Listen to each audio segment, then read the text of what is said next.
Good evening, ladies and gentlemen. A hearty welcome to all of you to the Madras Management Association Amalgamations Business Leadership Award 2023. Let's just get straight into the agenda for the evening.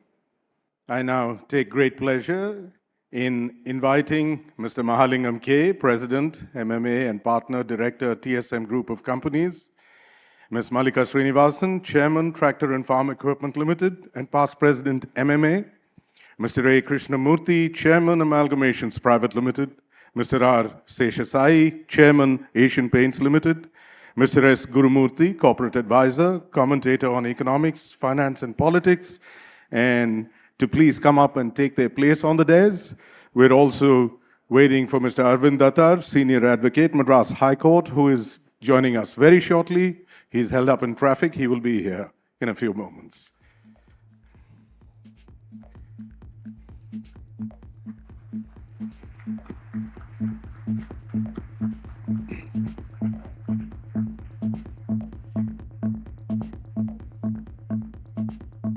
Welcome.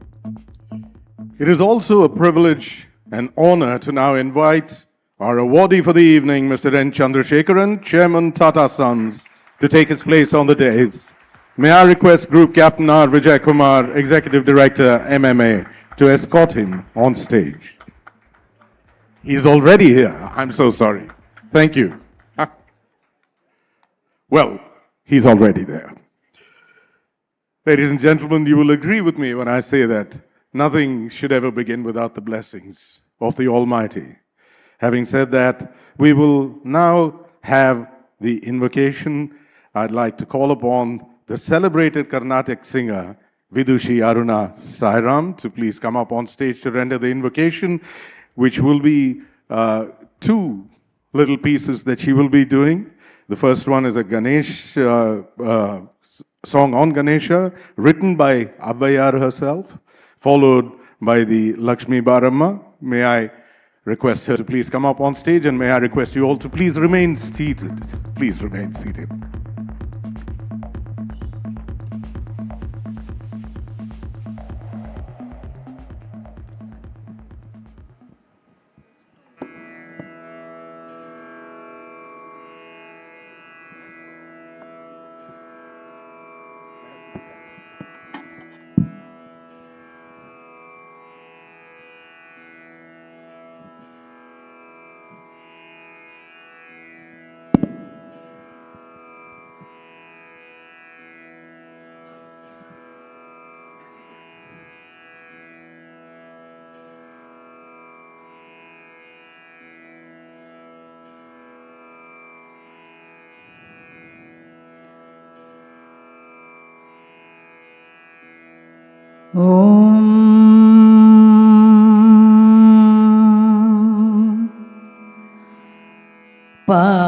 പാലും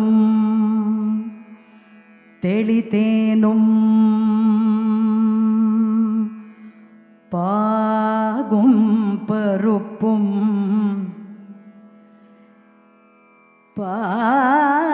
പാലും തെളിതേനും പാകും പരുപ്പും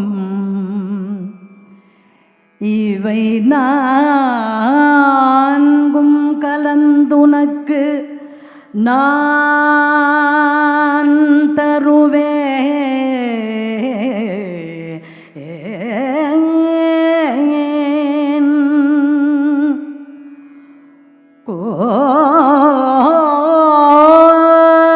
கோலம் செய்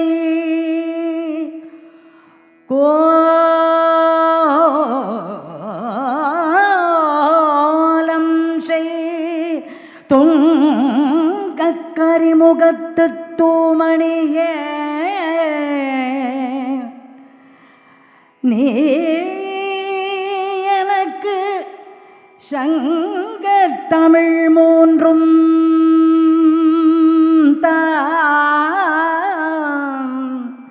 கோலம் செய் துங்க கரிமுகத்து தூமணியே நீ எனக்கு சங்கத்தமிழ் மூன்றும் தா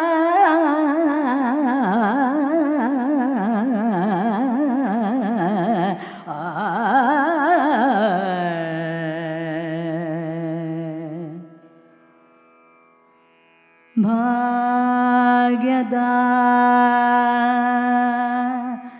ಲಕ್ಷ್ಮೀ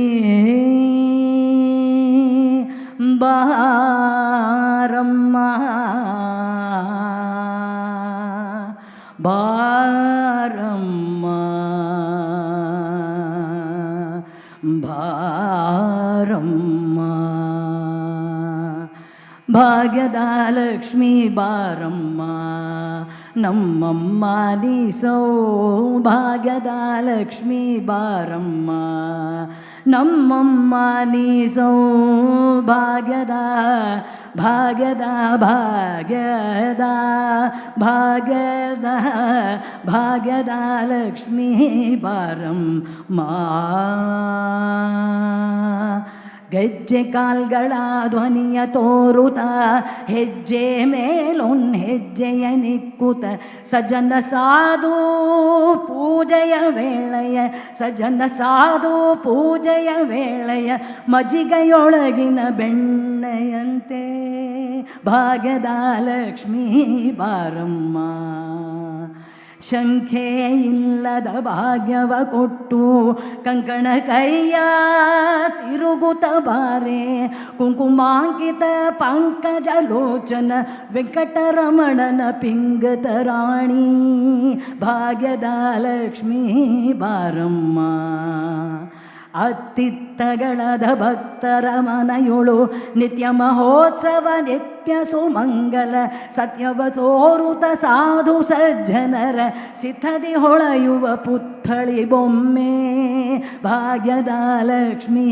ಬಾರಮ್ಮ ಸಕ್ಕರೆ ತುಪ್ಪ ಹಾಲುವೆ ಅರಿಸಿ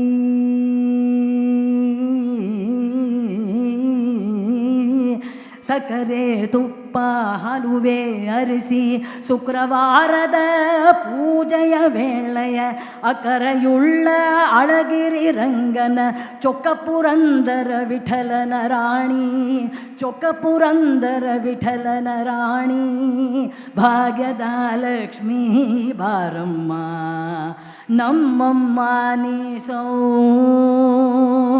ಲಕ್ಷ್ಮೀ ಬಾರಮ್ಮ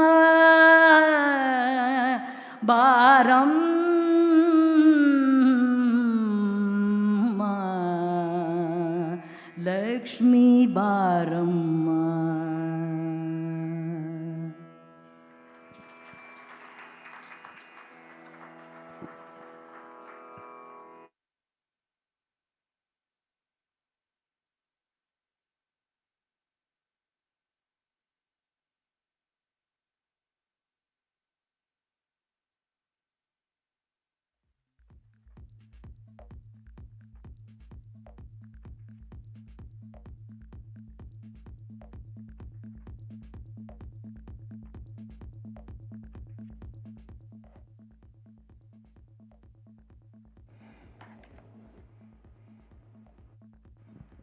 At this juncture, thank you so much, Vidushi Aruna Sairam, for that mellifluous start to this evening's program. Thank you. I think she deserves that and more.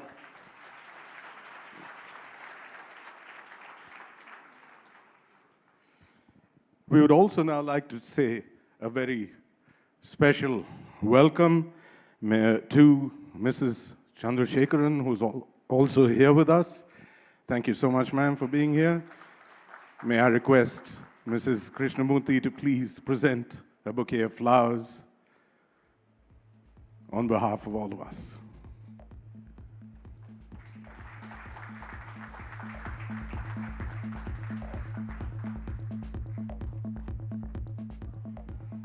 Thank you so much. Ladies and gentlemen, now to officially welcome the gathering, it is my pleasure to call upon the President, Madras Management Association, and partner director, TSM Group of Companies, which has interests across automobiles, real estate advisory, and distribution of financial services.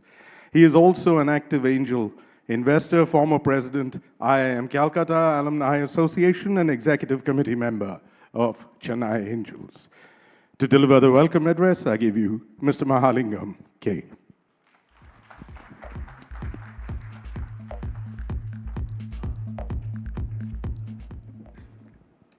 Good evening. Distinguished awardee of the evening, Mr. N. Chandrasekaran. Distinguished awardee of the evening, Mr. N. Chandrasekaran, Chairman of Tata Sons, and esteemed dignitaries gathered here this evening. A very, very warm good evening to all of you. Before I get on to the formal welcome, I thought I'd make a small confession. In my welcome address, I have used words like inspiration and excellence and other superlatives many, many times at the risk of sounding repetitive. Aren't we celebrating the extraordinary achievements of an outstanding business leader in the presence of the country's foremost business and thought leaders amidst such an august audience? It is my distinct privilege to extend a formal welcome address as the President of the Madras Management Association. This gathering represents a convergence of remarkable individuals from both the social and business spheres of our esteemed city.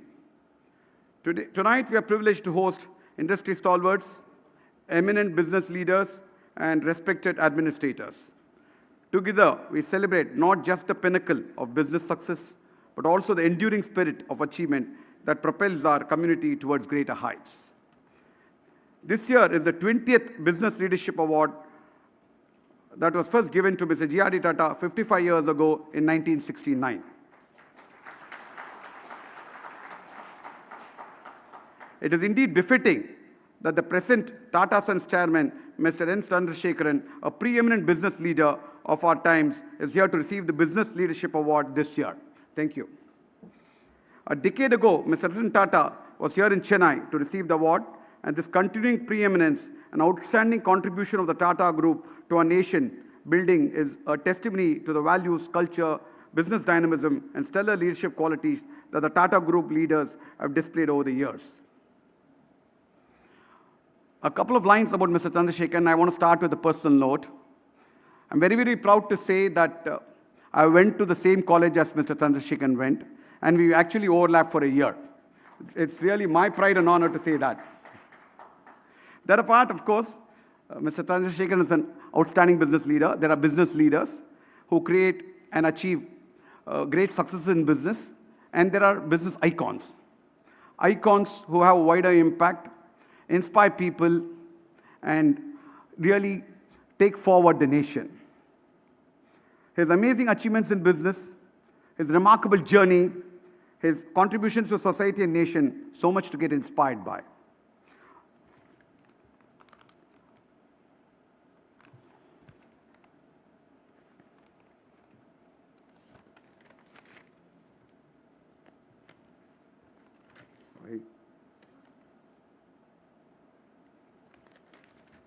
In 1969, the MMA-AMALGAMATIONS Business Leadership Award was instituted by Mr. A. Shivashailam in the memory of his father, Sri C. S. Anantharamakrishnan, and past president of the MMA.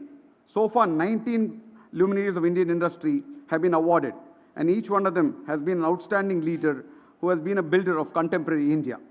The high sense of social responsibility, in addition to that these leaders have demonstrated, reflects the core of Sri Anantharamakrishnan's business philosophy and belief.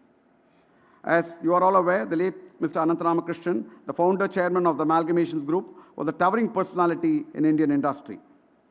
He was not merely a builder of a corporate giant and an astute entrepreneur, but a visionary with deep commitment to social values. He was one of the founding fathers of MMA. In fact, MMA stands as a tribute to his vision of ushering in management excellence in this part of the country at a time where management as a concept was still in its infancy. Over the past 68 years, MMA has striven for development and nurturing management expertise, combining Indian ethos and international management thoughts and practices. MMA has contributed immensely to the enhancement of management capability in this part of the country, and in particular Tamil Nadu and Puducherry. MMA has over 8,000 corporate houses, industries, professionals, academics, and executives on its rolls as members. MMA annually organizes 750 executive development activities, including seminars for top management, with a total participation of over 220,000 executives and entrepreneurs. Now the important part, MMA has been adjudged the best management association in India by IMA for the last 14 years, up to the year 2022-23. Must also add here that we have had the privilege of Mr. Chandrasekaran addressing the Madras Management Association a few years back. Thank you for that again. Yeah. I take this opportunity to welcome Mr. A. Krishnamurthy, Chairman, Amalgamations Group, for his support in continuing the award. Thank you, sir. I'm indeed privileged to welcome Ms. Mallika Srinivasan, past President of MMA and Chairman TAFE. She has been a tremendous source of support and inspiration in all our endeavors. Must say, madam, that even the small interaction that we had with you, MMA was truly inspired by your passion for excellence in detail and perfection. Thank you. A very warm welcome to you, madam. I welcome the other dignitaries, Mr. R. Sheshai, Chairman, Asian Paints, Mr. S. Gurumurthy, Corporate Advisor, Commentator on Economics, Finance and Politics, Mr. Arvind Dattar, Senior Advocate, Madras High Court, and Group Captain Vijay Kumar, Executive Director, MMA. I welcome the past presidents of MMA who are here today. They bring in not only their memories, but also the continued brain trust for MMA. I also welcome distinguished invitees and senior officials from Amalgamations Group and the members of MMA, other industry associations, and viewers watching this award function live through various MMA social media portals like MMA Telecast, YouTube, Twitter, Facebook, and Voice of MMA. Functions like this would not be a success without all seeing messiahs of the communication age, the media people. I welcome the press and the media representatives who are here today to celebrate excellence. Thank you for coming. With these few words, I once again welcome one and all for this prestigious event, the MMA Amalgamations Business Leadership Award. I'm really can't wait to hear our distinguished awardee, Mr. Chandrasekaran, speaking. Really looking forward. Look forward to the speeches of all other dignitaries on stage. I'm sure it's going to be one inspiring. We will get inspired. Thank you.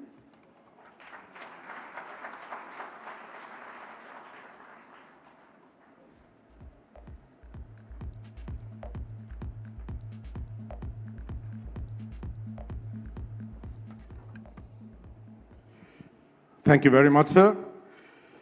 Ladies and gentlemen, the MMA and Amalgamations Group have put together an audiovisual on the occasion of this special award function. So I request you all to kindly take your eyes off me and place them on the screens, because that's where the action is going to be. May we have the audiovisuals, please.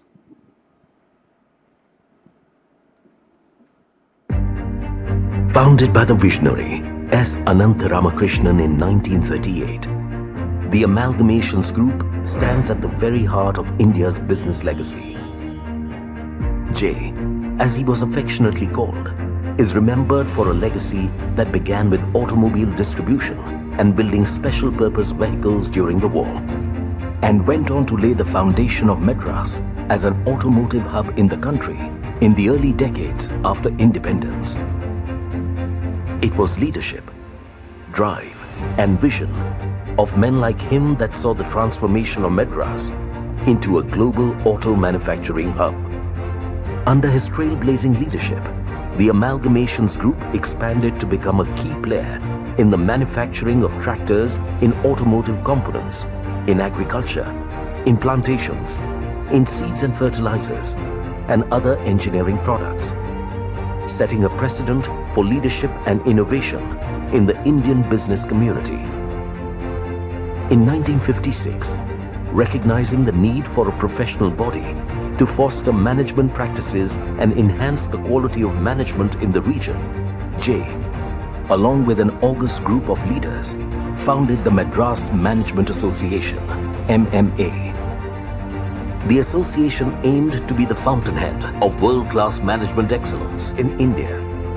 Over the decades, the symbiotic relationship between the Amalgamations Group and MMA has been a cornerstone promoting management excellence and leadership in India.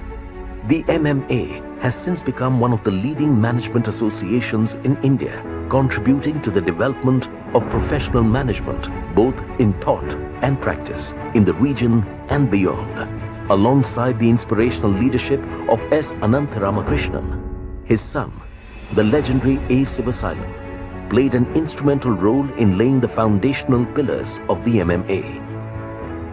In 1969, recognizing the absence of accolades celebrating business leadership in the Indian context, A. Sivasalam instituted the MMA-AMALGAMATIONS Business Leadership Award in 1969 in memory of his trailblazing father.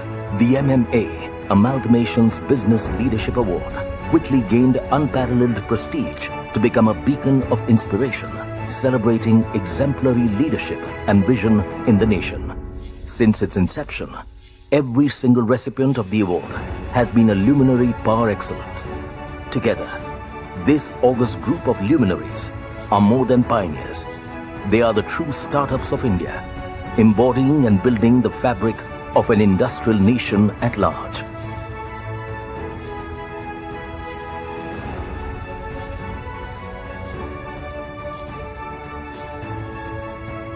Today, as India stands as a global hub of entrepreneurship and startups, the MMA-AMALGAMATIONS Business Leadership Award continues to be strongly recognized as a catalyst of entrepreneurship, insightful inspiration, and leadership in the country.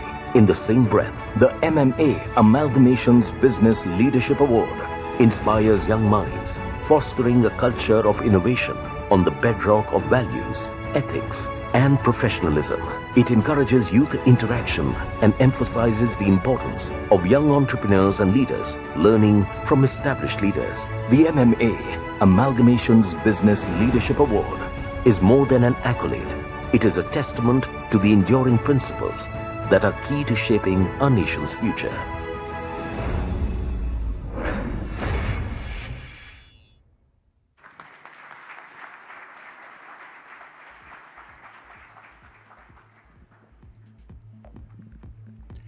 Ladies and gentlemen, we are indeed privileged to have Mr. N. Chandrasekaran amidst us to receive the prestigious 20th MMA-AMALGAMATIONS Business Leadership Award 2023. We are delighted that Mr. Chandrasekaran will be joining the elite group of luminaries and recipients that you just saw of this award. As a tribute to his contribution and exemplary achievements, we now have a short curtain raiser setting the context for the felicitations to be offered by the eminent dignitaries on the dais, each of whom have a very close association with the Tata Group and indeed as well as Mr. Chandrasekaran. So the action remains on the screen. May we have the next AV, please. In the vast tapestry of corporate leadership, few stories shine as brightly as that of N. Chandrasekaran. Born in a small town in Tamil Nadu, Chandrasekaran's meteoric ascent began modestly in 1987 when he joined Tata Consultancy Services, TCS. His early years at TCS were marked by an insatiable appetite for knowledge and an unparalleled work ethic. At TCS, Chandra, as he is fondly called by many, very quickly demonstrated his prowess in navigating complex projects while demonstrating exceptional strategic acumen. In 2009, as its CEO and Managing Director, Chandra took the helm of the very same company he began his professional journey in.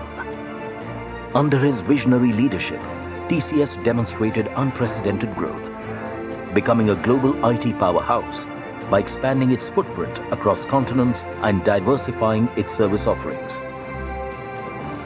In 2017, as chairman of Tata Sons, Chandra was entrusted with the responsibility of steering one of India's oldest and most respected business conglomerates through a rapidly evolving global landscape.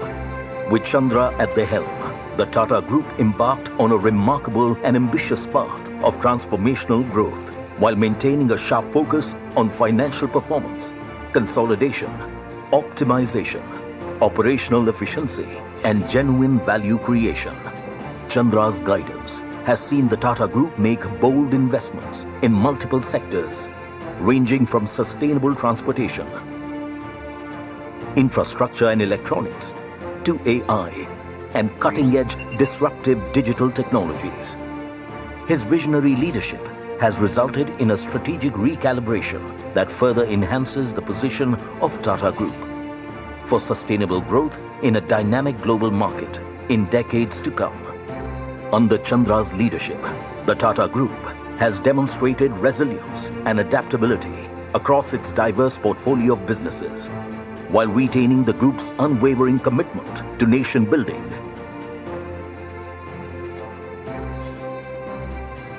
And to corporate social responsibility through its extensive efforts in supporting communities, even during trying times. Chandra's exceptional leadership has been acknowledged with numerous awards and accolades in India and across the world. In 2018, the Economic Times honored him with the Business Leader of the Year award. In 2022, he was honored with the Padma Bhushan by the Government of India for excellence in trade and industry. And in 2023, he was conferred the Knight of the Légion d'Honneur by the President of France. Chandra's meteoric journey is a testament of the transformative power of vision, strategic clarity, execution at scale, and unwavering commitment to ethics and business excellence. With his characteristic grit, tenacity, and unwavering focus, N. Chandrasekaran, the Marathon Man, continues to be a beacon of inspiration for aspiring leaders in India and across the world. The Madras Management Association and Amalgamations Group take immense pride in presenting the Business Leadership Award 2023 to N. Chandrasekaran, Chairman of Tata Sons.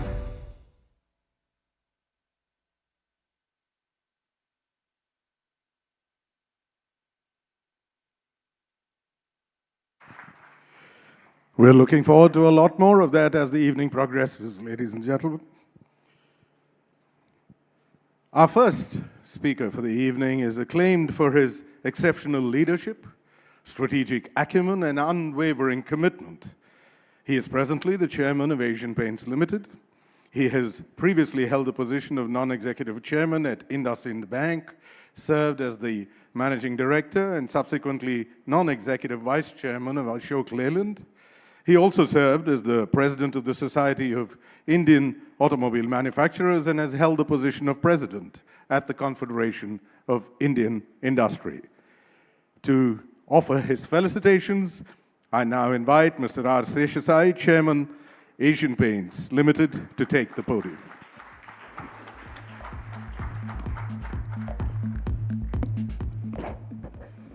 Good evening. I have a challenge. A big challenge. Captain Vijay Kumar has given me 5 minutes to represent the jury and make a gist of the discussions that the jury had leading up to the nomination of Mr. Chandrasekaran for this very coveted award given in the name of one of the most illustrious entrepreneurs of India. The challenge is this. The jury took much less time than 5 minutes to come to this decision. So how do I stretch this to 5 minutes to give the gist of this discussion? Deloitte had made an excellent docket, giving reams of data about the accomplishments and achievements of various candidates on shortlist. Somewhere, I think the Deloitte team must be here. Thank you very much for all the efforts, but let me say that it's completely unnecessary because the choice was very obvious. I think it is true to say that this award has gained further prestige because of the gracious acceptance by Mr. Chandrasekaran. And on behalf of the jury, let me offer my warmest felicitations and deep gratitude for graciously accepting this award. So what makes Chandra the obvious choice? It's because I think he personifies the new resurgent India. And what is this new resurgent India? It is an India which is self-confident. It is one which is looked up to by the rest of the world for significantly contributing to the progress of human race, and one that is led by a moral compass.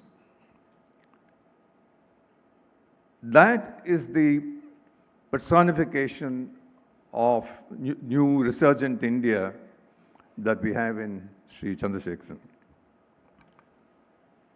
But we can't have a geopolitical new resurgent India without having an economically new resurgent India. And you cannot have an economically new resurgent India without a flourishing domestic industry and a significant presence in the global space, at least in some sectors of industries. And when we think about flourishing industries across business sectors, we think of the Tata Group. When we think about strategic presence, significant presence in the global markets, we think of the Tata Group.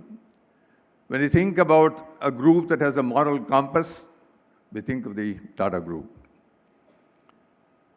It is not merely the fact that the Tata Group's continued relevance and success is very crucial for the purpose of building an economically resurgent India, both economically and geopolitically.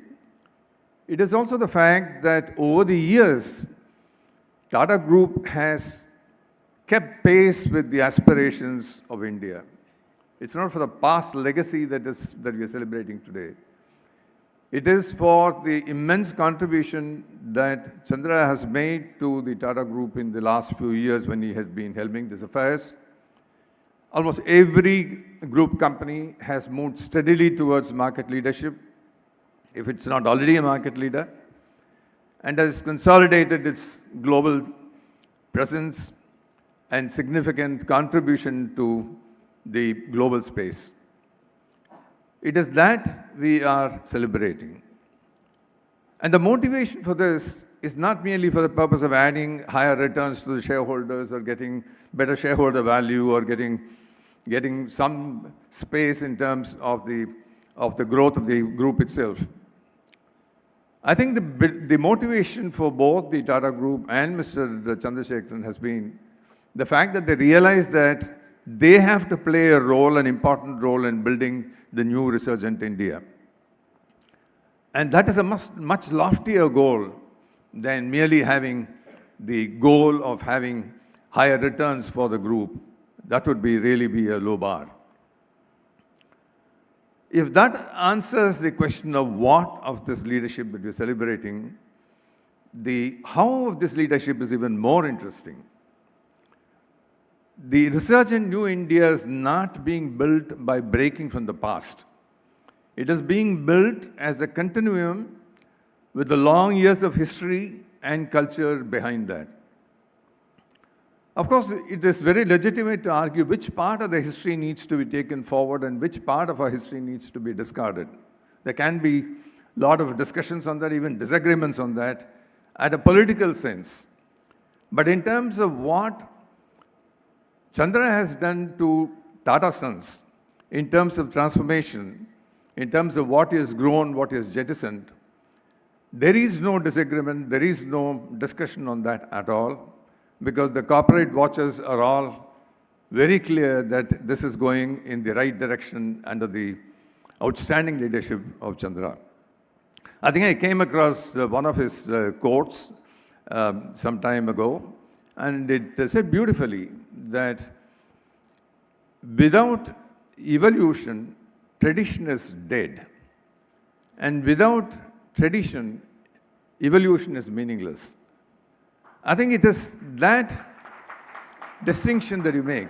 Wisdom is all about that. What is it that you need to take forward and what is it that you need to jettison? It is that inspirational leadership that we are celebrating today. If you have the answers for the what and the how, the why is equally interesting. If you study the mind of leaders, whether they are business leaders or they're national leaders, whether they're sportsmen, it's very clear that what propels them to move forward and take audacious goals, even at the risk of committing mistakes. In fact, there's a very good saying that the biggest mistake that you can make is fearing that you're going to make a mistake. And audacious goals certainly risk making mistakes. It risks failures, it risks reputation. And yet, why do these leaders take these audacious goals? It is because ultimately that they want to test their own potential. How much can they do? How much is their self-potential? The mountain climber who goes to the peak first is probably motivated by the fact that he is going to look at this beauty of this peak, never seen by anybody. He is going to be charmed by the beauty of all the earth that lies below him. That could be the motivation for the first climb. But the second climb is not that. Second climb is testing one's potential. How do I explore myself further? How do I push myself further? And then the third, and then the fourth. It's a constant exploration of your ability, your potential as a self.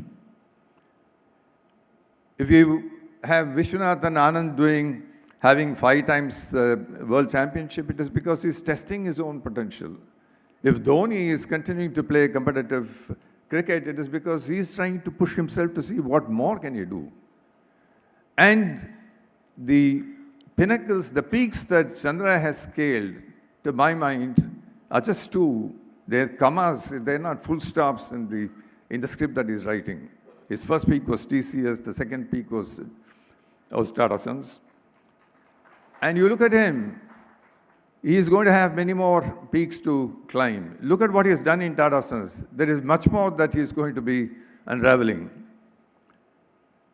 Remember, he's a marathon runner.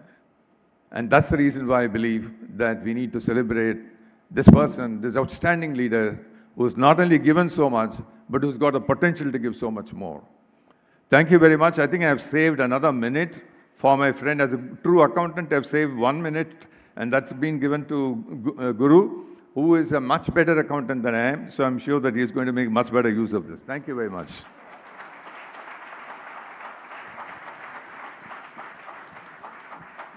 Thank you, sir. But I hope you don't mind that I'm going to steal 20 seconds of that time. The next gentleman at the mic is a chartered accountant by profession, a writer, and a journalist in India. He is a corporate advisor of high standing and a luminary in the realm of economics, finance, and politics, and is also known for intricately weaving insight into a tapestry of profound understanding. He is on the board of the RBI, and his opinions resonate with sagacity, offering a guiding light through the complex landscapes of economic and political discourse. His seasoned perspective makes him a formidable voice in shaping discussions that transcend the ordinary, leaving an indelible mark on the realms he navigates with finesse. Ladies and gentlemen, to offer his felicitations, Mr. S. Gurumurthy.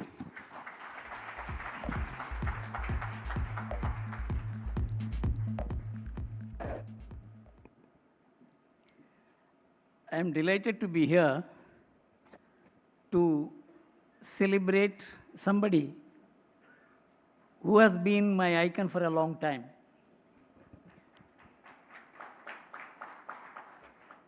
Sesh has spoken everything that all the people who are supposed to felicitate has to speak. But I would like to look at it in a slightly different way. We institute awards, we select awardees. There are many awards, there are many awardees. And it becomes sometimes a very regular thing. In fact, having been associated with awarding journalists, I know how difficult it is to institute an award which will sustain its credibility, which will sustain its acceptability, and which will sustain the whole purpose for which the award was instituted. Malika was telling me that they had this award ceremony every 2 years. She said, now we have made it every 3 years. You know why? it is not easy to get quality people today. There is a dwarfing of the society. If you see one great man disappearing, we don't find another filling that place. So, as a whole, there is a qualitative decline in the society, and all of us feel, whether it is politics, whether it is journalism, or any field you take it, and the most difficult field is the business. Because as someone who has looked at the Indian business with a critical eye, you cannot bring together excellence as well as ethics in business. One of the important things that is happening here is that someone who personifies both is being celebrated today. But why at all we give these awards?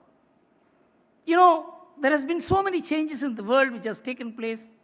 In fact, the world of yesterday is not the world of today. In 2021, what the world was, it is not the world of today. It is not only after the COVID. You can see what happened after the Ukraine war. Even the very person who formulated the global order, Henry Kissinger said, the world order will change forever and will get permanently restructured. So there is nothing like something being permanent or taken for granted or given from one generation to the other. But I find something is eternally accepted by all of us.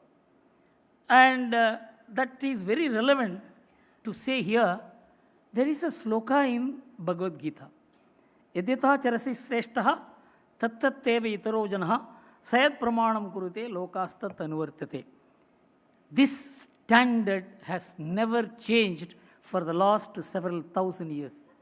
The meaning of this is that whom we celebrate as someone to be celebrated, he decides how the society will be shaped. Yadyat acharati sreshtaha tattat teva itaro janaha. Others follow him. And so whom we celebrate have to be very, very carefully chosen and projected, because if we project a wrong person, the entire society gets corrupted. We see it in politics, we see it in journalism, we see it in diverse fields. So even if this award is to be given once in 5 years, it would be much better, because it may be easier to find a very, very qualified person like Chandra every 5 years. It may not be possible to find such a person every 3 years. And so when we celebrate a person, it is not to celebrate him. It is to project him to the society and to shape the society along the qualities which he represents. And so the purpose of the award, which the Simpson Group has instituted, is to create such Shrestha, people to be projected, and the people who will be followed, and that will shape the character of the society. Here in this case, the business, because the business community needs today both excellence as well as ethics, which is a rare combination, and I am extremely happy that the award committee, the jury has chosen a very, very not only qualified person, and a person who represents the future values of India, as Sesh said, not only in terms of the rise of business. India is rising in many, many sense. And the rise of India is being grasped by the world with, because they always felt this is a nation that was written off. In fact, it was described as a nation with the Hindu rate of growth. And that Hindu rate of growth is not an economic description. It is the description of the culture, tradition, values, and the social background of this country. And the country is now breaking that perspective, and it is coming into its own. And it is people like Chandra, the Tata Group, and all those who feel that such persons should be projected. And it is that India which is now rising, and I am happy that Chandra is being celebrated today. Thank you very much.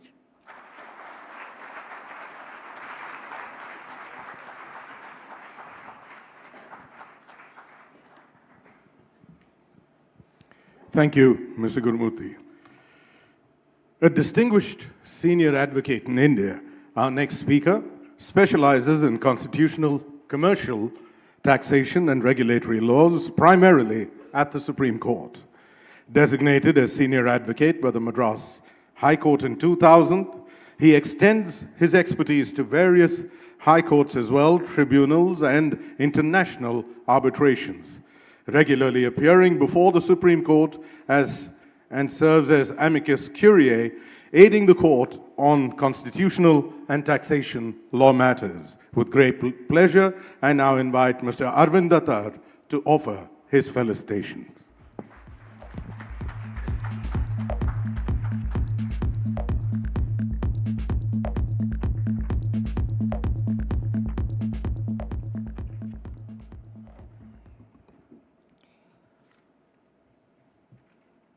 I must thank the MMA and the Amalgamations Group for inviting me to felicitate Sri N. Chandrasekaran. It is indeed a privilege to be here today. As Mr. Gurumurthy said, it is more and more difficult to find the right leaders in business. Being a chairman of a large organization is difficult, but being a chairman of a huge group like Tata's is an extraordinary responsibility, and all of us will agree it is one which Mr. Chandrasekaran has discharged with admirable ability. The House of Tatas is synonymous with trust, and I'll just give you an example of how the Supreme Court itself perceives the House of Tatas.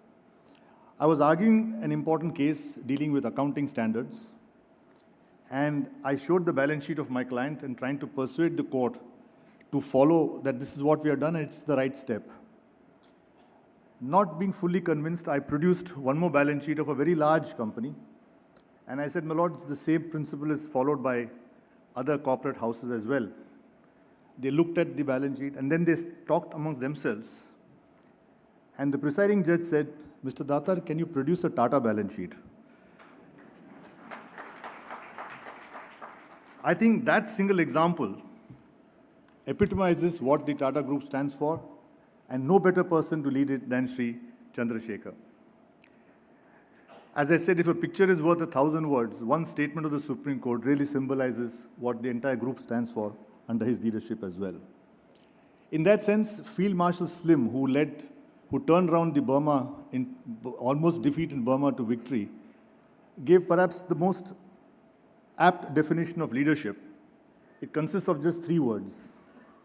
Field Marshal Slim said, leadership is example.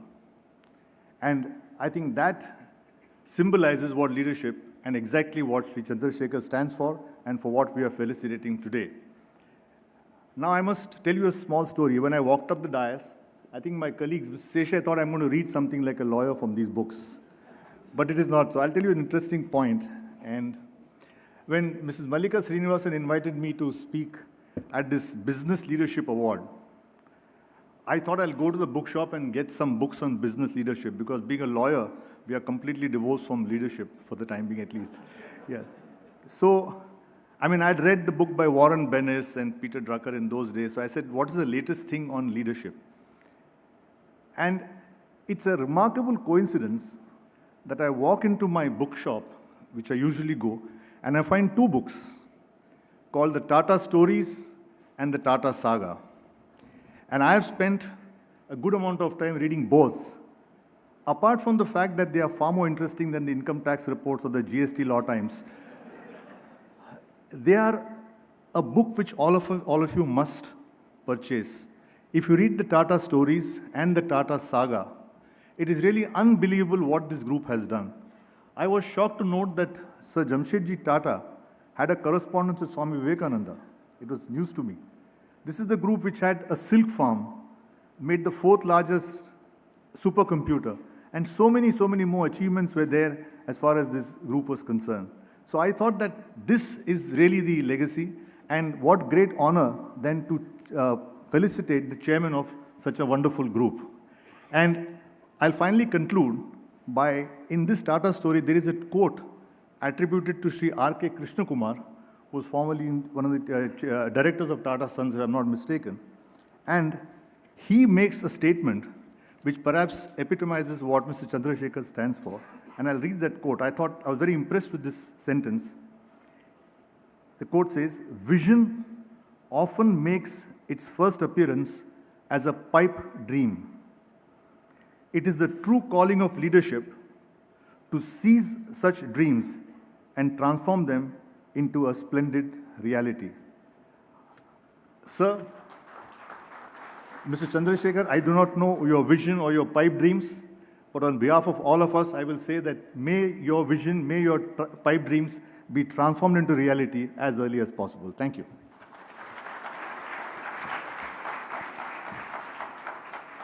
Please buy these books, it's really worth it.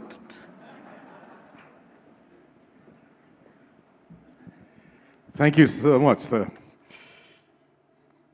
Our next speaker is the Chairman and Managing Director of TAFE, Tractors and Farm Equipment Limited.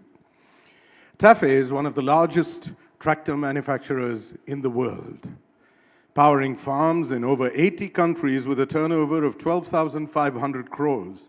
It is also a significant shareholder in the AGCO Corporation USA, a $14.4 billion tractor and agricultural equipment manufacturer. She serves on the board of the AGCO Corporation USA. Additionally, she holds the esteemed position of the chairperson of the Public Enterprises Selection Board, Government of India. She led the Global Business Dialogue as the chair of the B20 India Task Force on Inclusive Global Value Chains for Resilient Global Trade and Investment in 2023. Ladies and gentlemen, it gives me great pleasure in inviting to the podium Ms. Mallika Srinivasan, past President, Madras Management Association and Chairman and Managing Director, TAFE Limited.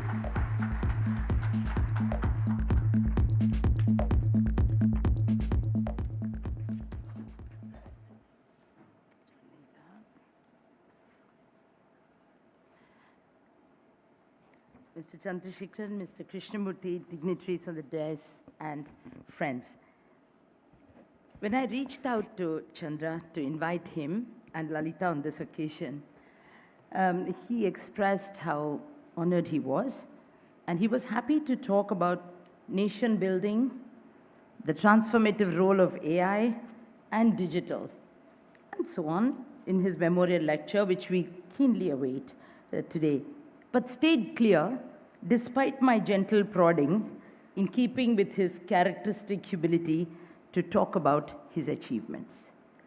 I have had the wonderful opportunity of watching closely as a board colleague his leadership style, his strategic approach, his emphasis on financial fitness, strengthening of the core, and transformative yet profitable growth.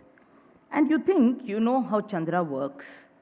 And yet, when one steps back to see the impact that this approach has had across the group, one cannot but spontaneously say, and I'm going to encourage you to clap when I read some of these things about his achievement, one cannot but spontaneously say, fantastic.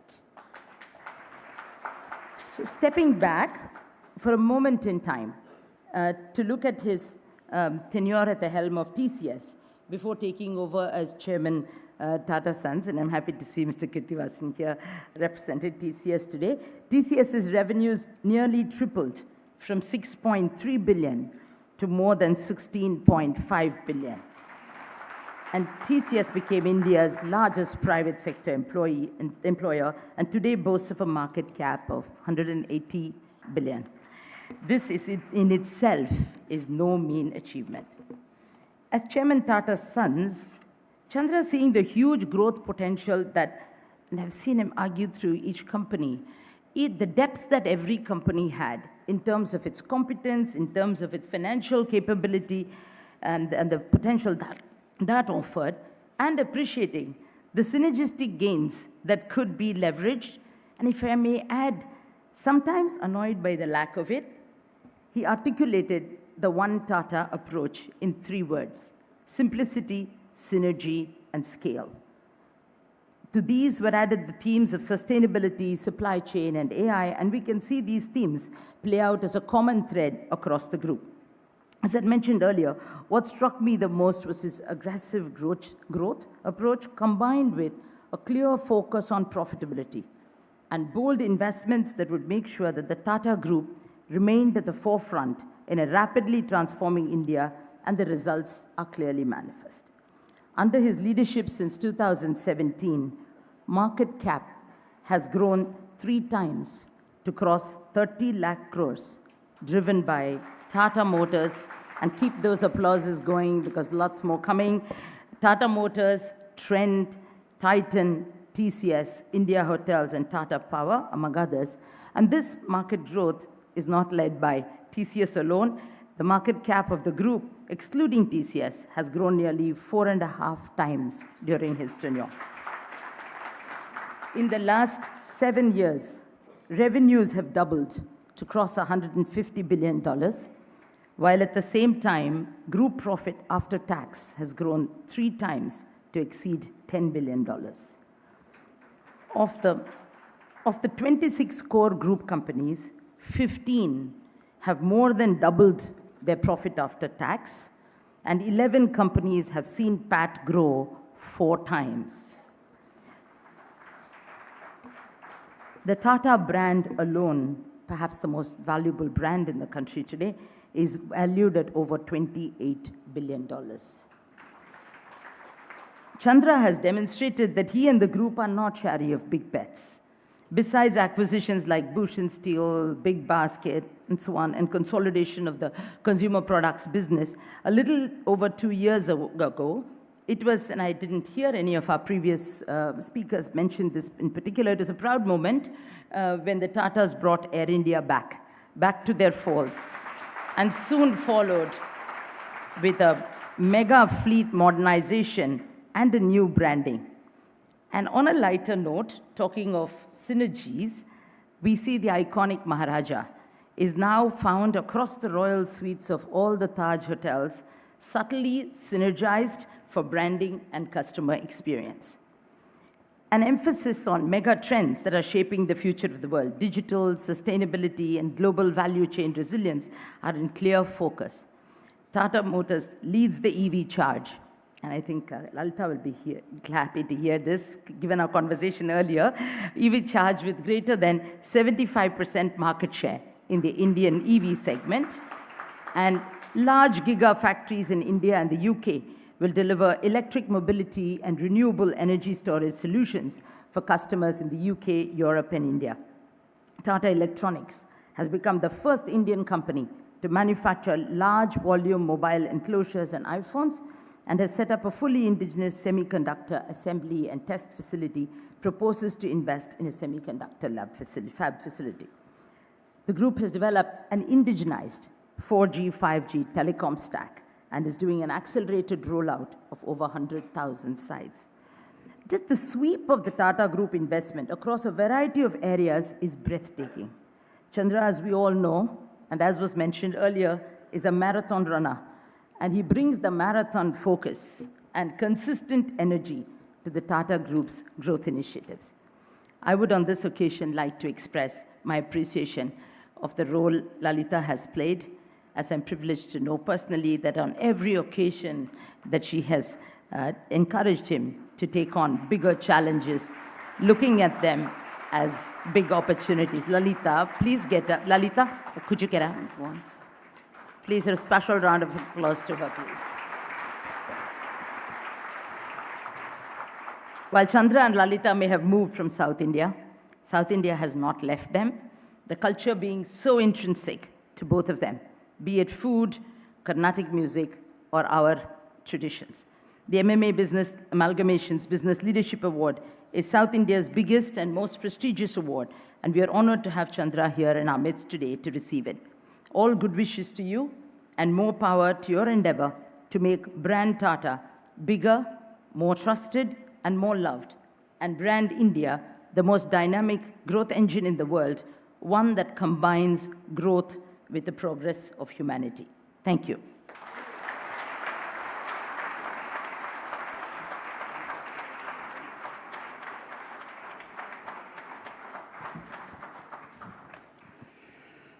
Thank you very much, ma'am. Our next speaker, Chairman of the Amalgamations Group, leads one of South India's largest industrial conglomerates with diverse interests in engineering, automotive components, agriculture, and plantations, amongst other areas. Renowned for his several decades of expertise in industrial relations, collaborations, joint venture partnerships, and corporate social responsibility, notably in education, health, and rural upliftment, he has been honored with an honorary doctorate for his contributions to industry and education. It is now my pleasure to request Mr. A. Krishnamurthy, Chairman, Amalgamations Private Limited, to address us on commemorating Business Excellence MMA-AMALGAMATIONS Business Leadership Award, and thereafter to present the 20th MMA-AMALGAMATIONS Business Leadership Award for the year to Mr. N. Chandrasekaran, Chairman, Tata Sons.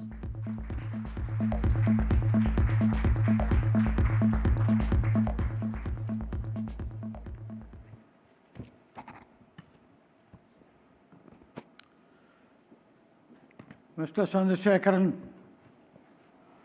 Mrs. Chandrasekaran, our guests of honor, distinguished guests on the dais, ladies and gentlemen.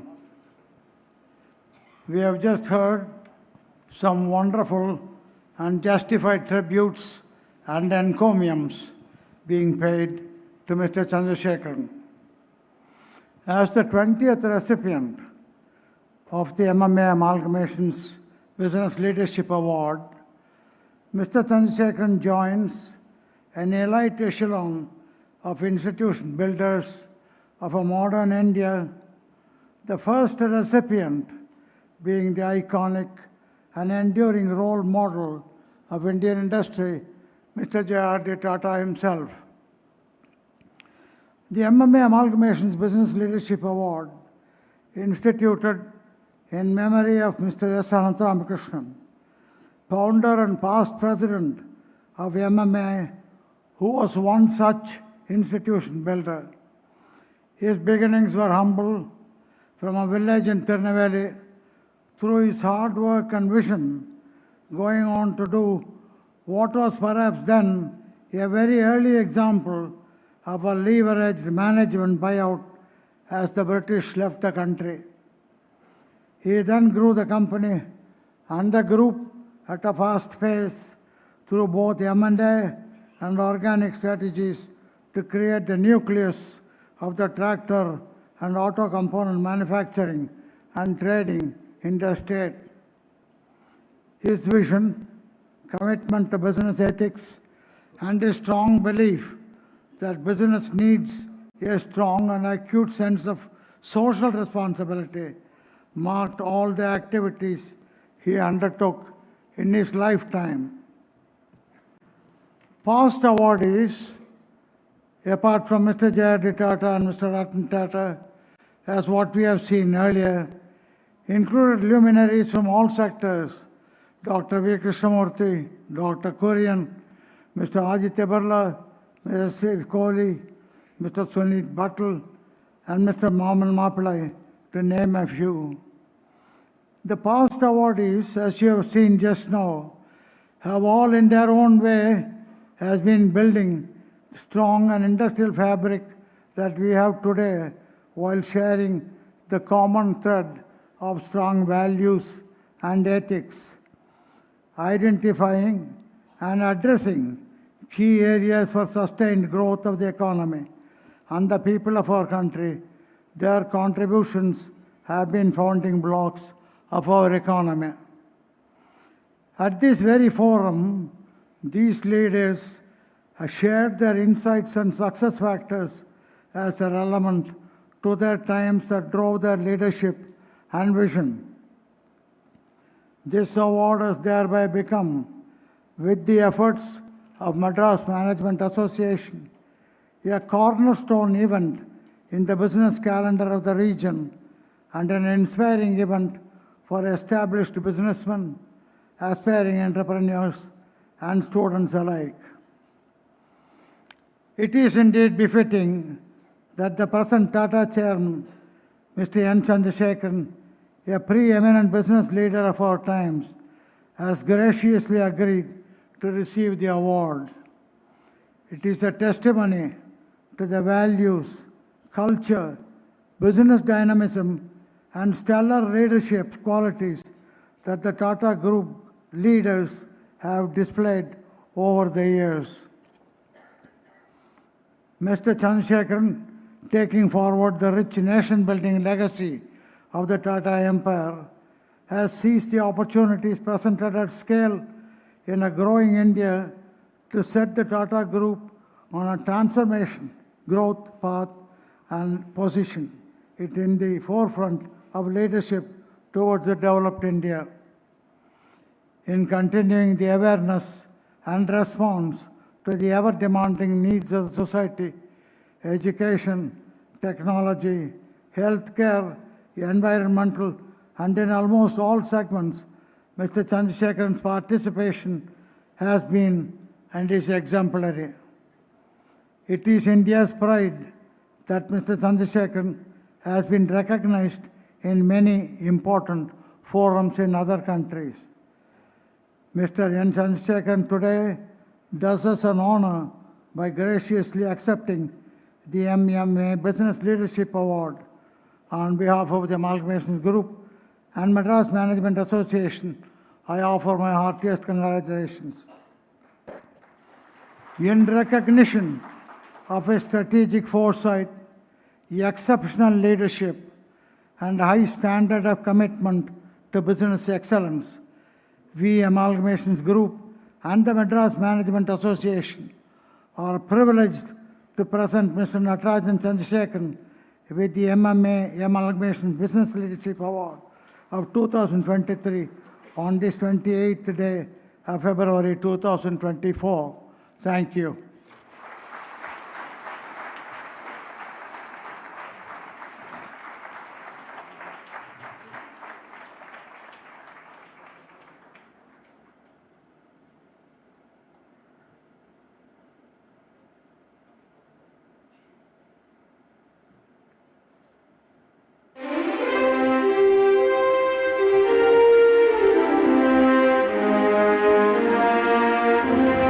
We need to hear you over that music, ladies and gentlemen.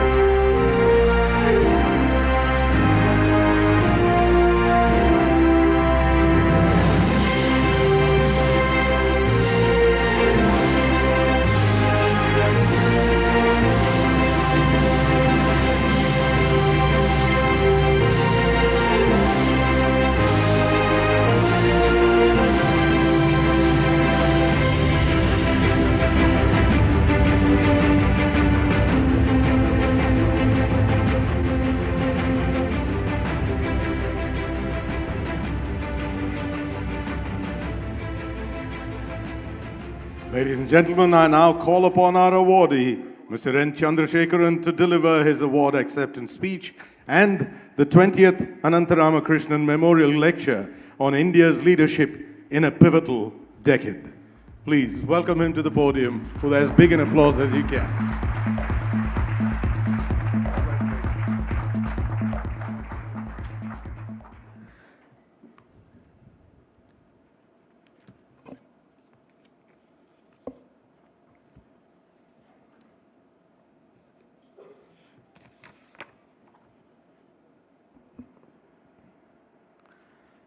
Good evening to all of you. Let me first start by thanking Aruna Saramji for those two wonderful short pieces. We had a great privilege. Thank you. Thank you.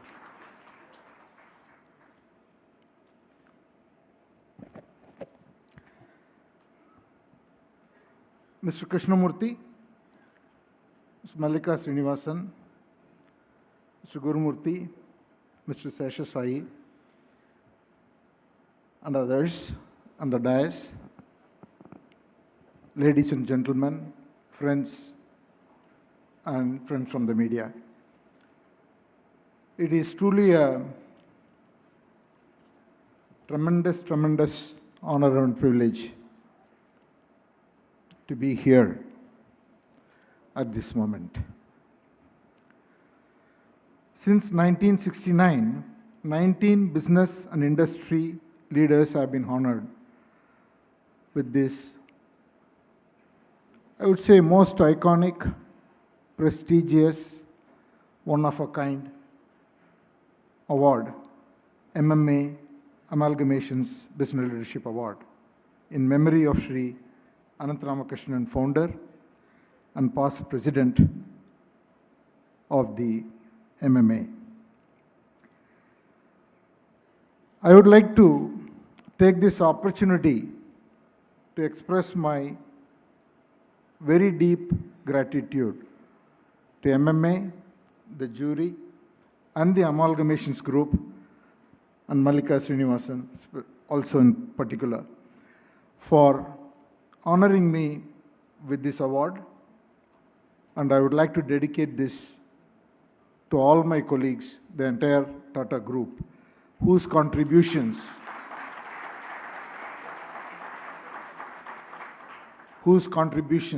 is what is being recognized and making it possible. I also would like to thank the very, very kind remarks by Mr. Gurumurthy, Mr. Seshasai, Mr. Arvind Dattar, and Ms. Mallika Srinivasan and Mr. Krishnamurthy. Very, very grateful. Let me talk a little bit about the current status of the world and the opportunities for India, and talk a little bit about what I have learned that may be relevant. As I stand here today, I believe we can all feel the weight of this moment of time. The recent history that we have witnessed over the last 4 years has been relentless, with an upheaval from the pandemic,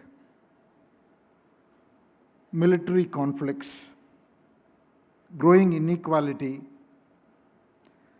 and if I may say so, the challenges of globalization in an already globalized world. These dynamics are playing out against a set of megatrends, trends that are not going to reverse. Energy transition, which I believe will only get accelerated as we move forward every year. Supply chain, it will be a focus until we get resilience in place. Digital transition, led by Gen AI today, and I'm pretty sure it will be something else when we meet 12 to 24 months from now. And finally, talent, the diversity of talent and the availability of talent, new working methods, cultural changes that we are going to witness. All of this is going to play out. From a geopolitics point of view, clearly the foundations are shifting. The roles of the United States and China are changing and evolving. India is finding its place clearly in the new order. India undoubtedly is very well placed to leverage the opportunities that these megatrends present in this changing new geopolitical order, be it artificial intelligence, because we have one of the finest, and if I may say so, probably the most visible digital services delivery in public services anywhere in the world. I've had the privilege of seeing markets, both the advanced and the developing. Nowhere we have a digital infrastructure which enables public service delivery the way it is done in India. There are many, many examples, and I will not delve into that. India produces 2.2 million STEM graduates, which is 1/3 of the total capacity that is produced in the world. So clearly, it is for ours to lose. Energy transition, India is probably the only country of size which will build renewable capacity to support growth. Every other nation has to build renewable capacity to replace the existing bad energy, if you will. So, all of you know, it is easy to create capacity when there is growth, and it is very difficult to justify when there is no growth. Supply chain, including advanced manufacturing, is getting redefined, and India, with its size, demography, and many other advantages, clearly will be very, very significantly well placed. We can talk about any sector.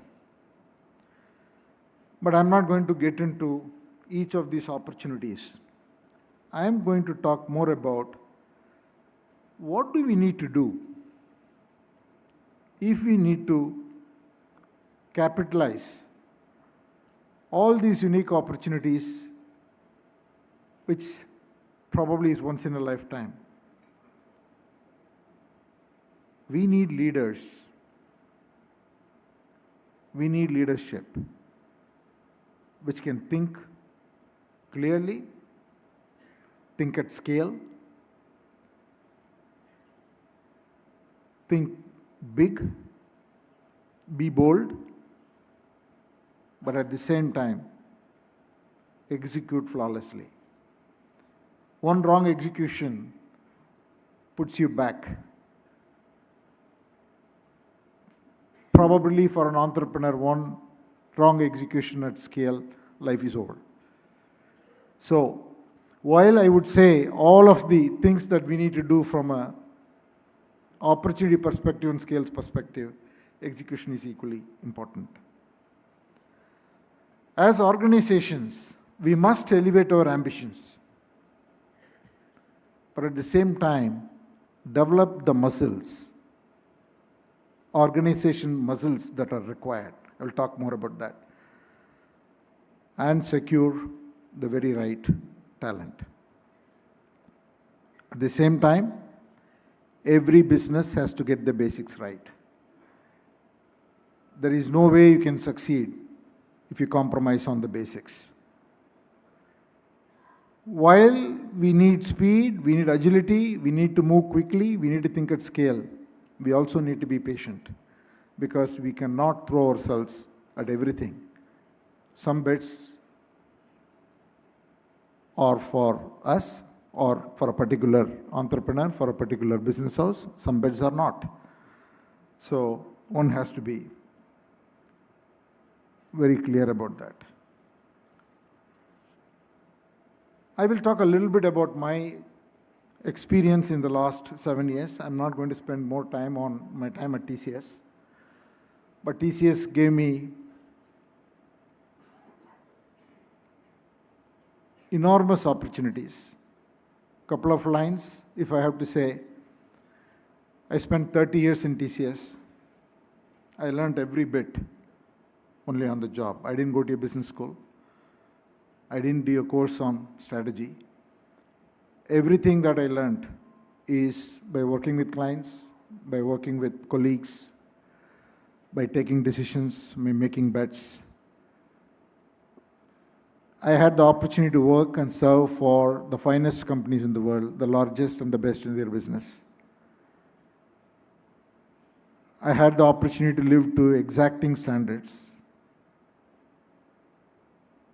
I had the opportunity to work for and work with and manage most of the times people who are much brighter than me. And I got to live at different places. I got to travel. I almost traveled 200 days a year international for 20 years. I got to see different cultures. I respected diversity. I started to learn to respect people from all backgrounds, different food habits, different work habits.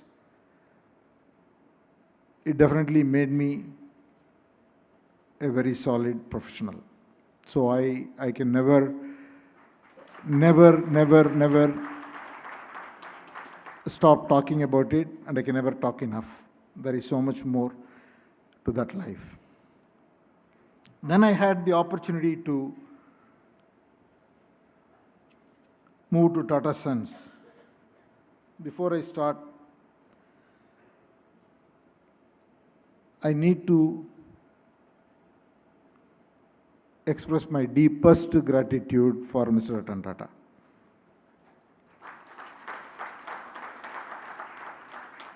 Who has been an enormous source of guidance, guiding light, support, encouragement, and who has stood behind me like a rock, because I've taken very, very, very bold calls. And he has been fully supportive, so I'm deeply grateful to him. When we started our journey at 2017, I'm going to talk a little bit about what we went through, then I'm going to pick out 4-5 key things which I want to highlight. We basically started by focusing on financial fitness. I actually told the marathon analogy multiple times over. So if you want to run, you have to be fit first. If you don't have the right muscles, if you don't have the right knees, there's no point in running. You'll fall flat. So according to me, business performance is P&L, fitness is balance sheet. So if you don't have a fitness in balance sheet, there is no performance. So we deleveraged a lot, corrected the capital structure. We exited telecom, which was the toughest call, and I must thank Venu. Venu is here, who is in my board, who was there then. The board was fully supportive when we took that call. But then we did many things in many operating companies. We focused on cash flows. We said, until we get cash flows, we don't have the right to grow. As Mallika articulated, we formed the whole thing around the 3 S's initially and the 5 S's now. So we wanted to simplify every business. We wanted every business to scale. We got out of things which were marginal, whether it's a business, whether it's a market. Anything which cannot make an impact. So we did all that across businesses, and we continue to do that. It's a journey, it never stops. And the results are solid, as all of you know. It is reflected in profits, it reflected in market cap. All of this happens. But for me, the most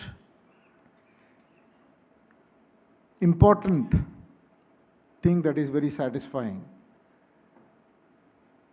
is the change in the leadership of people thinking. Everyone wants to lead. We've seen that in Tata Motors. Tata Motors passenger cars, and nobody would believe in 2017 if he had said where we'll be today. Tata Motors also from somewhere in the bottom has become number one in market cap in India. We see it in Tata Consumer Products. Indian Hotels has become a $10 billion company. So many companies, Tata Capital, Tata Insurance companies, all are in the performing at their best in the top league. And very proudly we brought back Air India, very, very special moment for us.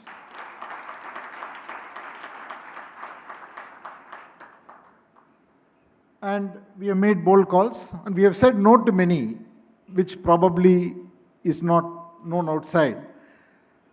It's not that every opportunity we pick, we have also said no to many opportunities because it doesn't fit us. But we have really taken bets for the future. Of course, Air India. Definitely on electronics and semiconductors. We will announce the fab very soon. It will be a very, very big investment. We will produce multiple nodes. We announced our battery projects. We are into mobile and network infrastructure business. So we will do many things apart from mobile switches. So all of these are bets we have made. But the job is not done. It's the beginning. And we need to be laser focused on execution because these are all big bets. As a group, we have committed in these 5 years about $100 billion of capital investment. So the moment you don't produce the returns, all these things become negative stories. So I will not undermine the importance of execution, and for that talent becomes critical. So there are many aspects and learnings that I can share, but I'm going to share 5 of them to keep this to the time limit. To me, the first and foremost is values first, valuations next.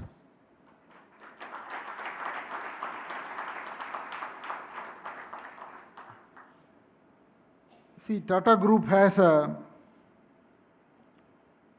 tremendous reputation that has been built over 150 years.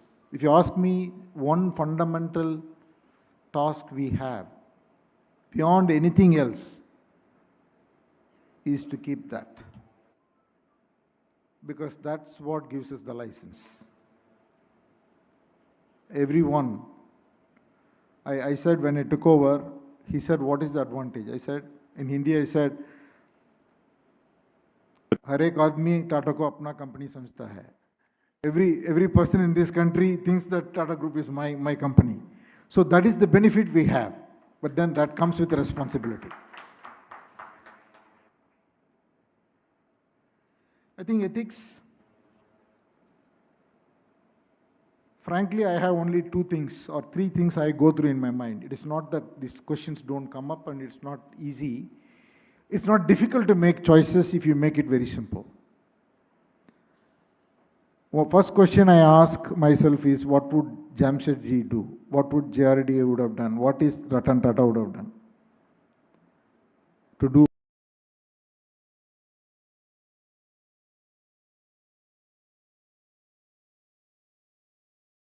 mother say? What would my mother say? The third thing is, whatever we do, can we be public about it? So I think it comes to that. I don't think that it's very complicated. And if you can make it simple and if you can answer these questions, then we can do whatever. The answer is yes, then we go ahead. I really don't understand the craze around valuations. It has become a needless distraction in my mind to all managements. Valuation is clearly an outcome. You can't work for it. You only have control over input. Executing a compelling strategy in a very, very disciplined manner by the right team and management, giving primacy to governance and sustainable growth will deliver valuations. But people talk about valuations very easily. I think if India has to truly scale, it will need capital. It will need lots of capital. And to attract that capital and to execute at scale, I think this is very, very fundamental. Because if you fail, no investor will hold it against you. So I kind of liked what Ben Stokes said yesterday. I don't know how many of you caught it. Ben Stokes said something. They asked him after the loss, how do you feel? He said, I feel great. I'm not exactly repeating his words. He said, I feel great. Because we can't control the output, we can control the input. And I know all the 11 of us out there couldn't have given even 0.1% more. We gave everything we got. India was a better team. So I think there is something to that. So I feel that when we do business, that's what we have to inculcate in teams. The second one, even in our group, when I attended the meetings in the early days, while I was continuing to focus on balance sheet, leverage, cash flows, many conversations will shift to P&L. Because people like the growth rate. Market loves it. So it makes for a good commentary. But if you don't have the direction right, you cannot speed up. So I said direction first, velocity next. So let's all first run together in the same direction. And even if we run a little bit aage piche, eventually we can increase the velocity. So we took a lot of calls because of that. And we needed to, in fact, we exited telecom, as I said. Then we moved JLR to a different positioning. We are in the process now to position it as a luxury car. Our pricing has gone up. Demand is there, but we have a job to do because this is an industry which constantly goes through change. It's in a state of huge transition, the whole industry. So it's very important to get that direction. See, also, when the companies go through phases, it requires different muscles. We can't do the same thing over and over again. I'm sorry, I'm going back to some running example because it makes it much easier. When you're training in a flat course, when you're running a race for a marathon in a flat course, you train certain muscles. If you're going to run a race which is going to be hilly, if you're not done that training and developed a different set of muscles, you'll fall flat. So organizations also have muscles.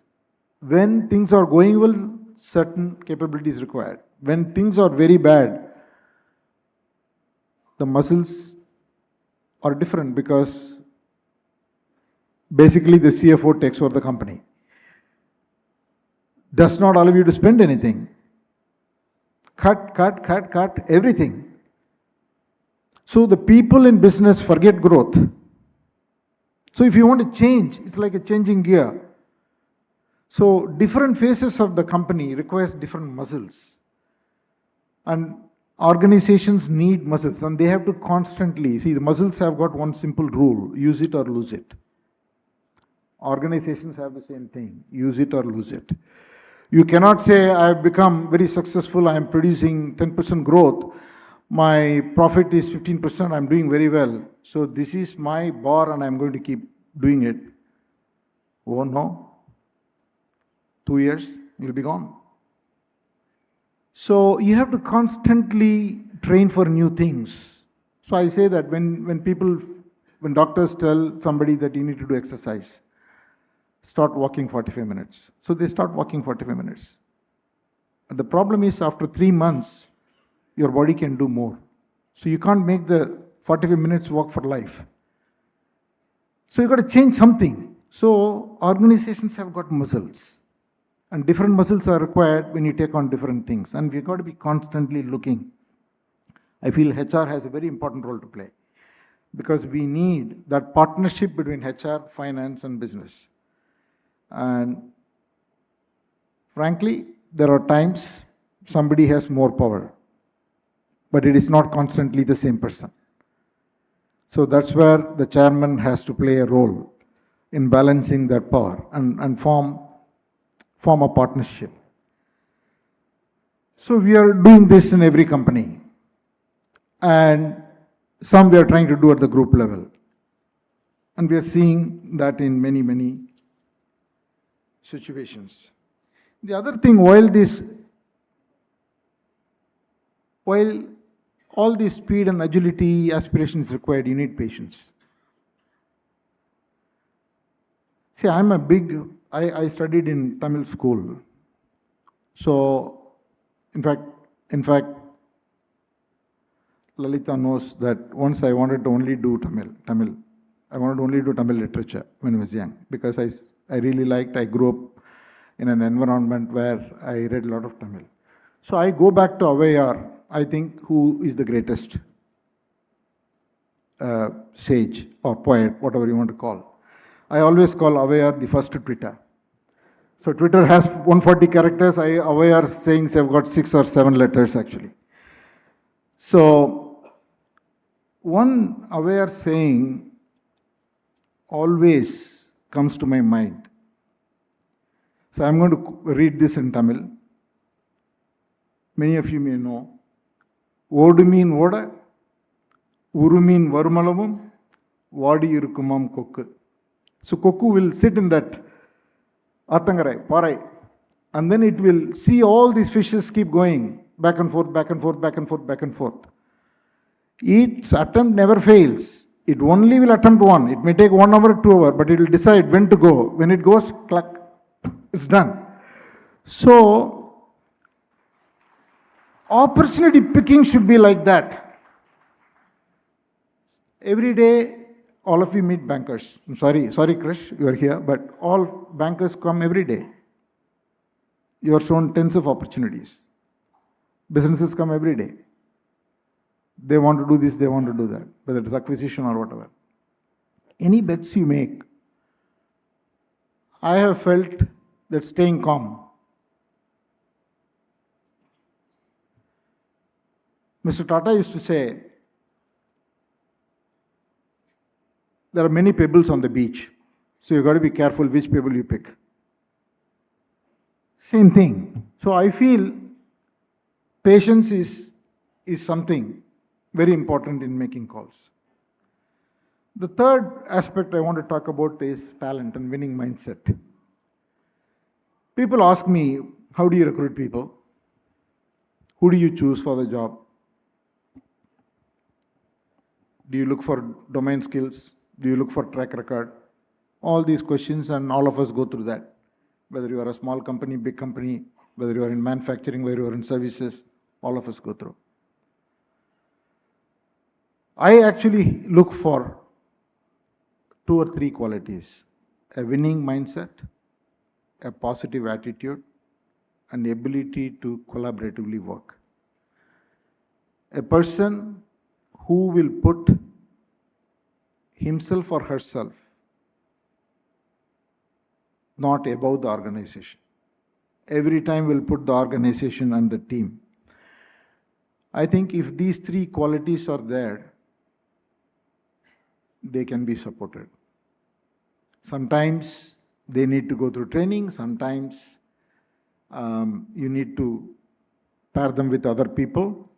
But I think if the attitude and mindset is not there, any amount of knowledge will not get us. So I always believe that these three qualities are fundamental. The fourth one I'm going to say is a bit controversial. And please take this in the context and should not be misquoted, then I'll get in trouble with my own people. So all my companies will say, there is no AOP required, that is annual operating plan required. See, the budgeting process in all companies that I have seen, ours and outside, it is the bedrock of management for the board. It forms the basis for everything. It is our annual plan. This is the story for investors. This is the story for the NRC. This is the comp. This is everything. But I think this process actually stops people from thinking big and aspiring big and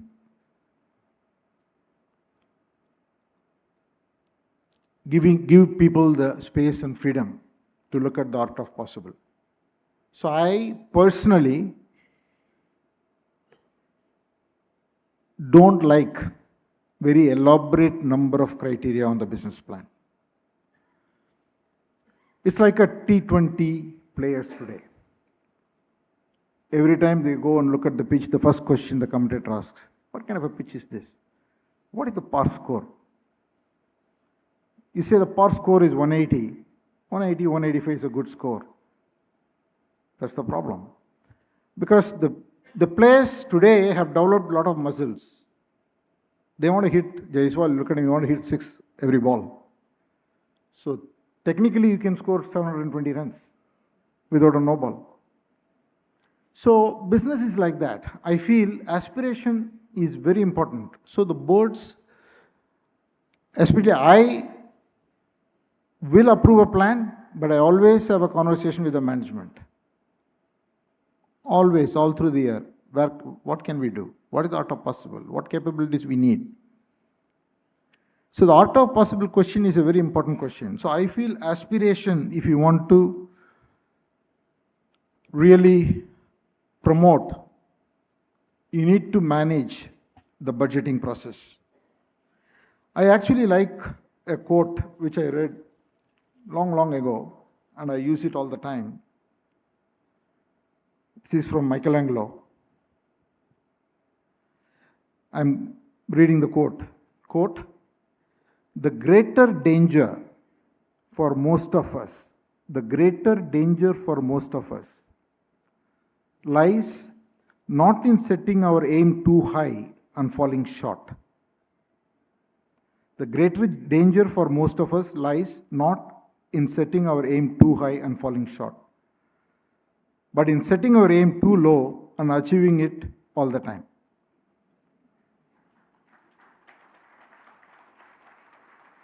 So this is from Michelangelo. So I said, if he says it must be right.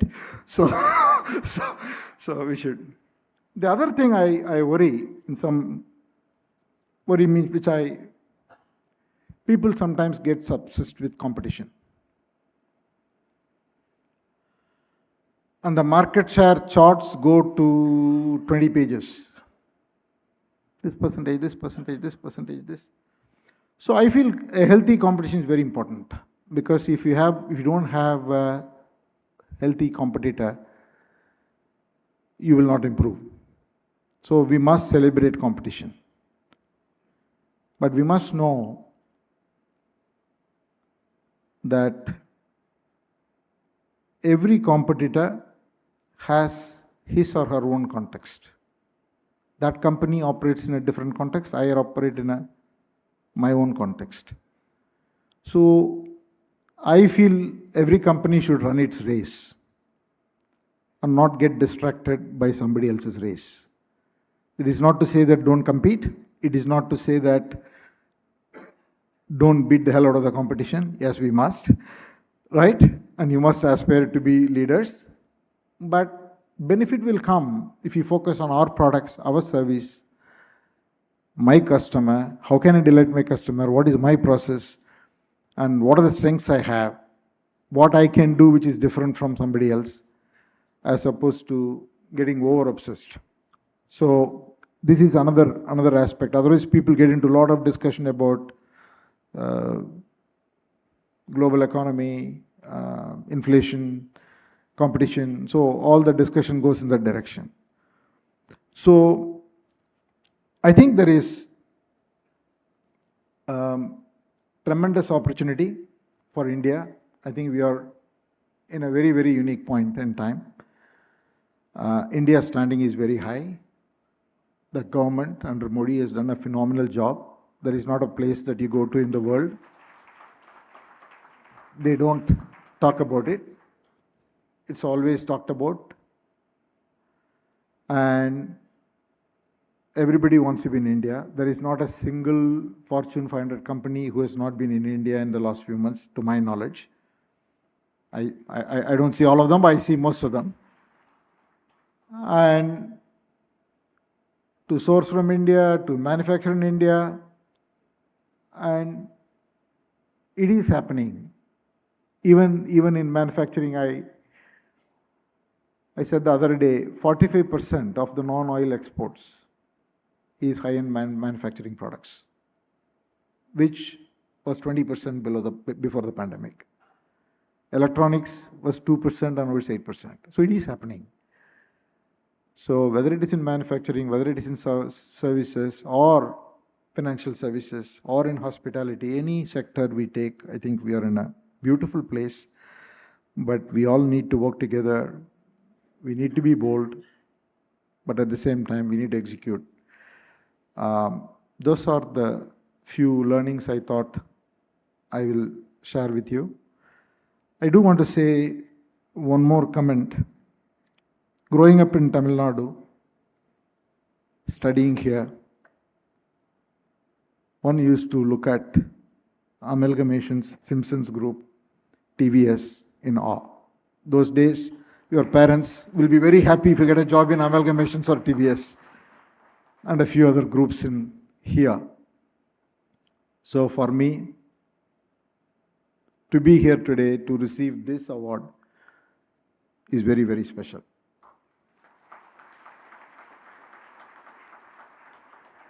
Once again, I want to thank all of you. I want to thank MMA, Amalgamations Group and the jury for this honor. And I didn't say it, I've never said it outside, but my wife, Lalita, has been of enormous strength to me.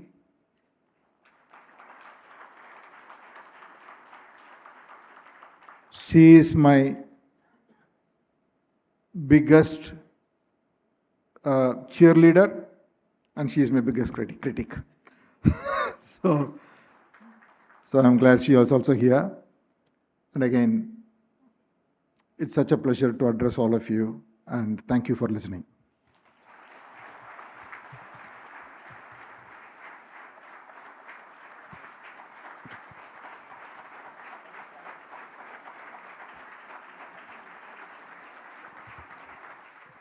A little louder, folks, a little louder. Thank you.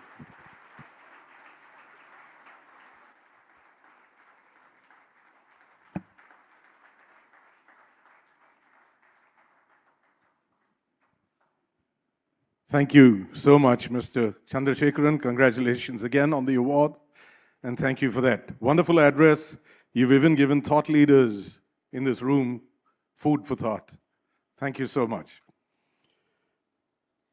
We are indeed grateful to the distinguished dignitaries who have come here today, Mr.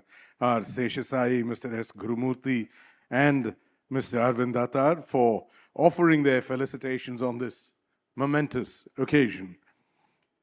We're also indeed grateful to the BLA Selection Committee, comprising of Mr. Azim Premji, Chairman, Wipro Limited, Mr. R. Seshasai, Chairman, Asian Paints Limited, Ms. Zia J. Modi, co-founder and managing partner, AZB and Partners, Mr. M.M. Murugappan, Chairman, Carborundum Universal Limited, and Mr. Harsh C. Mariwala, Chairman, Marico Limited. Without their inputs, the choice would not have been this easy. May I now request Mr. A. Krishnamurthy, Chairman, Amalgamations Group, to please present mementos to our dignitaries, beginning first with Mr. R. Seshasai.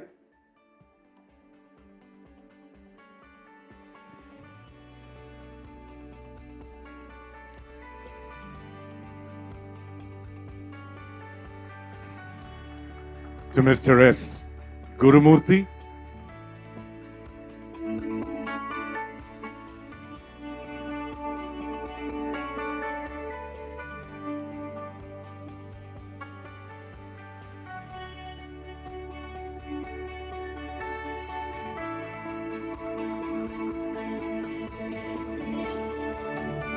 And Mr. Arvind Datta.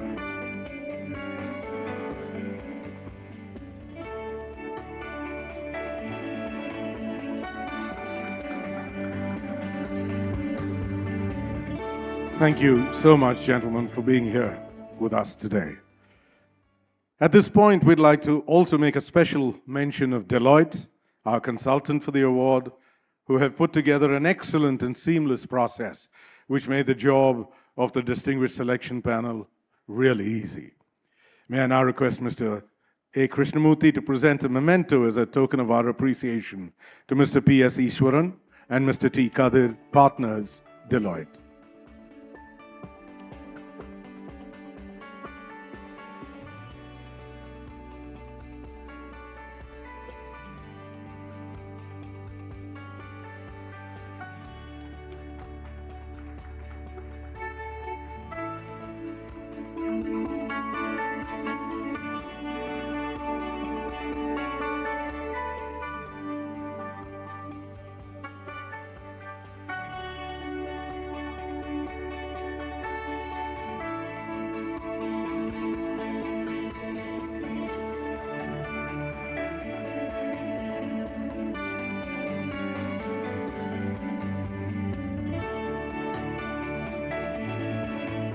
Thank you very much. And now, ladies and gentlemen, to deliver the vote of thanks, it is my pleasure to invite the Executive Director, Madras Management Association. He is the recipient of the Vishisht Seva Medal from the President of India.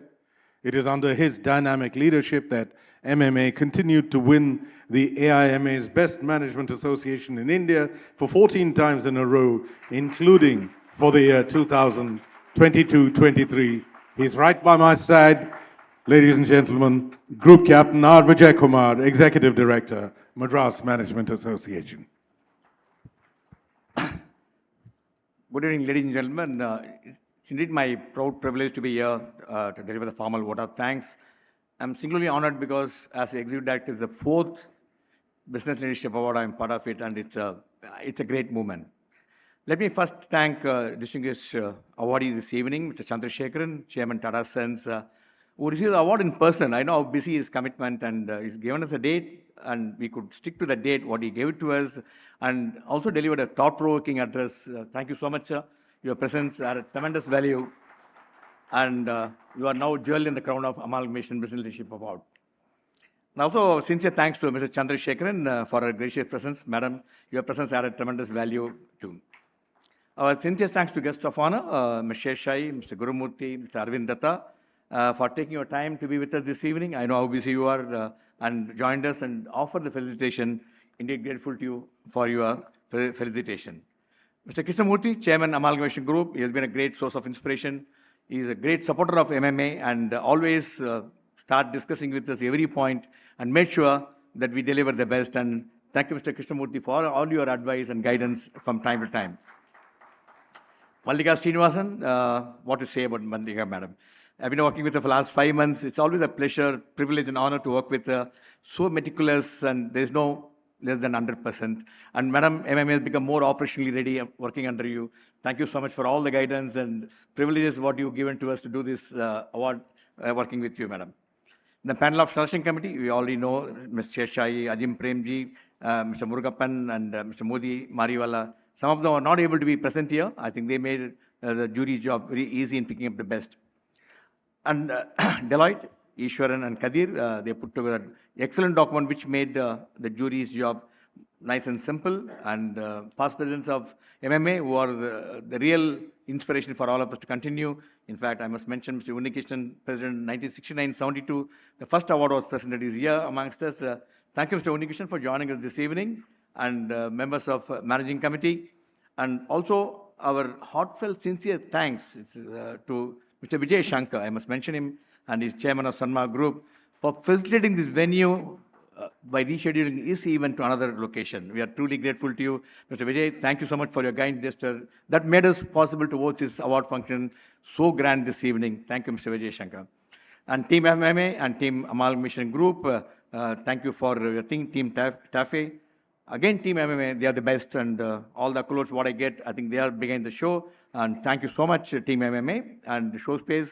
As usual, outstanding work done and make the award very memorable. Members of the media, thank you for your large presence. And Aruna Sairam, Madam, thanks for the excellent rendition of invocation this morning, which set the tone. And as usual, Neil, you're a great MC, and time management is perfect. But only 10 minutes later doesn't matter. What Taj Coromandel for the great support, and members of MMA, special invitees, and your enthusiastic participation in large number was truly encouraging and contributed significantly to the success of this award function. Viewers watching this program live from all over India and all over the world through various social media portals. I'm glad to share over 6,800 people are watching it live. Thank you so much. And also Chairman Secretariat of Tata Sons. They've been a great source of support to us. I must mention Ms. Purnima Mallya has been a great source of support to us. Sincere thanks to Purnima for all the support. Ladies and gentlemen, thank you so much once again. It's indeed a privilege to have you with us this evening in the award function.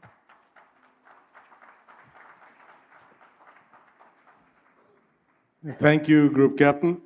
I must say that along with you, this is, for me too, the 4th time I'm being part of the Business Leadership Award. So I think it's probably because of you. Thank you so much. Ladies and gentlemen, all good things must come to an end, and so must the special award function of the MMA Amalgamations Business Leadership Award 2023. We thank you all so much for making the time to be here with us on this monumental occasion.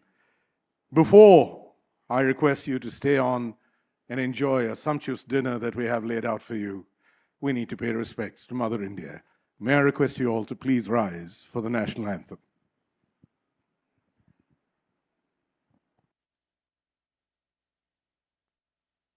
जनगण मन अधिनायक जय हे भारत भाग्य विधाता पंजाब सिंध गुजरात मराठा द्राविड उत्कल बंगा विंध्य हिमाचल यमुना गंगा उच्चल जलधि तरंगा तव शुभ नामे जागे तव शुभ आशीष मांगे गाहे तव जय गाथा जन गण मंगलदायक जय हे भारत भाग्य विधाता जय हे जय हे जय हे जय जय जय जय हे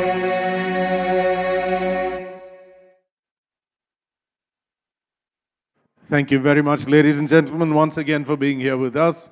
Dinner is served in the foyer of the ballroom outside. Request you all to please stay on and partake of the sumptuous feast that's been laid out.